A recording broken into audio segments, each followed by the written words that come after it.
Sekali lagi saudara, kalau sudah masuk kepada level revelation Father and Son, kamu nggak bisa makan makanan yang keluar. Nggak bisa. Kamu akan cemar, kamu akan sakit perut, bingung. Bapakku bilang gini, tapi yang sana gini. Aku dengar di sana gini, tapi di sini nggak akan jadi. Bukan egois, tapi ini yang dibangun Yeshua. Supaya gini, aku dan Bapa satu. Yesus bilang gini, if you see me, you see my Father. Itu nggak boleh makan di luar. Nah, pertanyaannya gini, siap nggak kita masuk ke wahyuan Father and Son? Karena gini, level ini itu bukan level anak-anak, tapi level Son, putra. Yesus aja bilang kepada mereka, itu makanannya beda sama kamu, lain. Makanya gak heran saudara, 12 murid menggoncang bangsa Israel itu gak heran. Sampai di luar loteng Yerusalem, siapakah mereka yang jam 9 pagi masih mabok, bener gak? Masih mabok, dikira minum-minum, menggoncang. Soalnya ini bahasa mereka, bahasa di luar dengan bahasa di dalam beda, lain. Jujur saudara, saya secara pribadi, saya mau menyampaikan kewajiban Father and Son. Saya itu gini, kudus. Ini terlalu saklek. Ini dan sangat saklek. Tapi mampukan kami semua, amin? Mampukan kami semua. Soalnya gini saudara, kalau udah Father and Son, bahaya saudara, bahaya. Ininya harus nangkep dewasa dulu. Pola pikirnya harus mengalami pembaharuan akal budi. Supaya nggak gini, bukan dicap egois, bukan, tapi gini, kamu nggak akan bisa dibangun kalau kamu nggak dipanggil, dipisahin. Makanannya harus beda. Balik lagi ke sana laptop, gini, udah sulit, bertumbuhnya sulit. Betul nggak? Ya. Bertumbuhnya. Rasul Paulus itu bilang gini, aku ini ahli bangunan. Rasul Paulus itu bilang, aku ini ahli bangunan. Dan Kefura dan Kehila itu harus dibangun di atas fondasi para nabi dan para rasul. Saya ajak membuka satu ayat di handphonenya masing-masing. Nah, Efesus 2. Efesus 2 ayat 19 sampai 20. Efesus 2 ayat 19 sampai 20. Kita baca sama-sama dengan kuat. Efesus 2 ayat 19 sampai 20. 1 2 3. Demikianlah kamu bukan lagi orang asing dan pendatang, melainkan kawan sewarga dari orang-orang kudus dan anggota-anggota keluarga Allah yang dibangun di atas dasar para rasul dan para nabi dengan Kristus Yesus sebagai batu penjuru.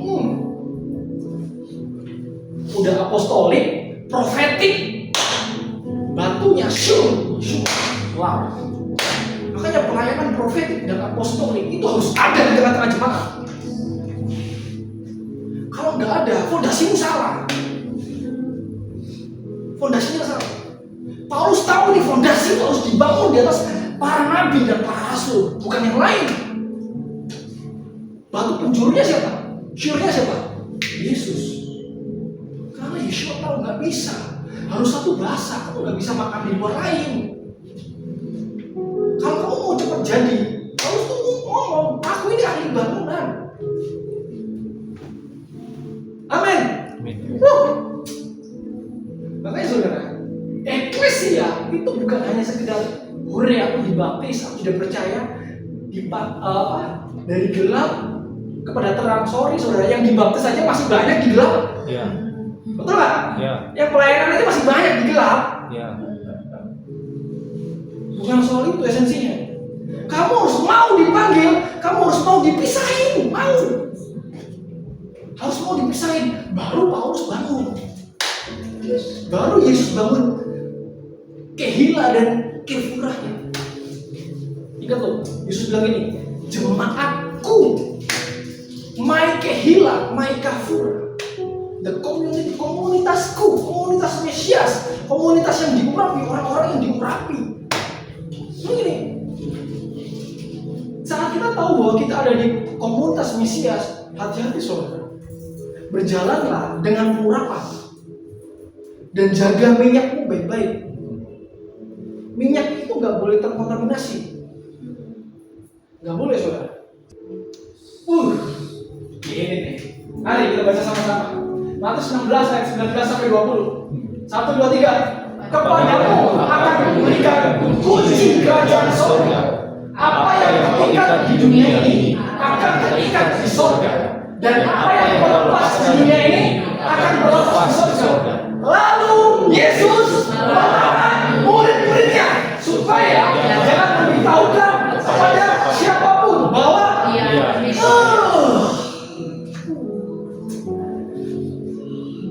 saya harus bikin satu peragaan ya. Pak Didi, Pak, boleh minta tolong Pak? Maju ke depan.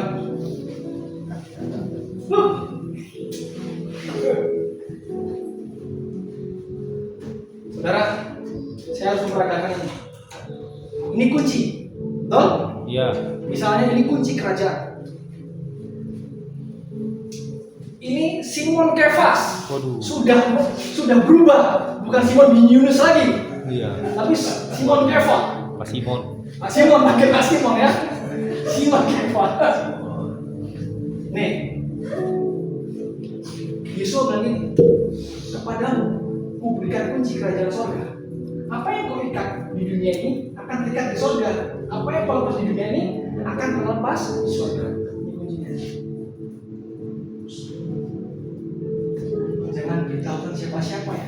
Apalagi Audrey. Kalau saya Mesias, artinya apa saudara? Artinya di luar komunitas ini tidak dapat kunci. Ya. Lanjut tadi.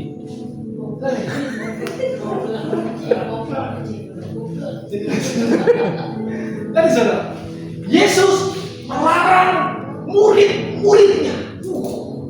Apakah dia egois? Enggak. Dia menanamkan satu fondasi yang sama. Iya.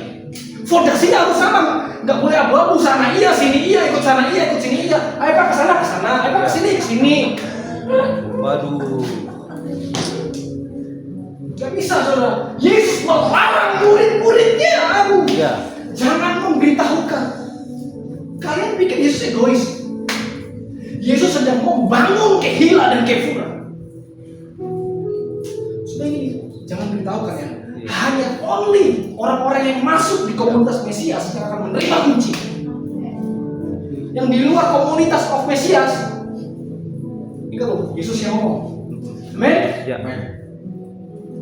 Silakan. Terima kasih Pak. Kirain mau nyanyi. Terima kasih Pak Simon. Ingat loh, ketika saya baca ini saya kayak gini, wah, ini nih gimana coba? Iya. Yesus melarang murid-muridnya, jangan beritahukan. Come on, halo. Saya nggak bilang di luar salah, nggak bilang.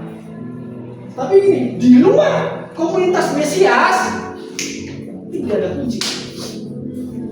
Karena kunci itu munculnya dari kewahyuan. Iya. Makanya dia Simon bin Yunus jadi Simon Kefas. Baru kuncinya dapat. Nih. Selama hidupmu masih Simon bin Yunus, nggak bisa. Kamu harus kenal dulu siapa yang kamu sembah. Iya. Sama seperti orang Samaria. Kamu nggak kenal siapa yang kamu sembah. Iya. Loh Pak, saya lagi worship. Enggak.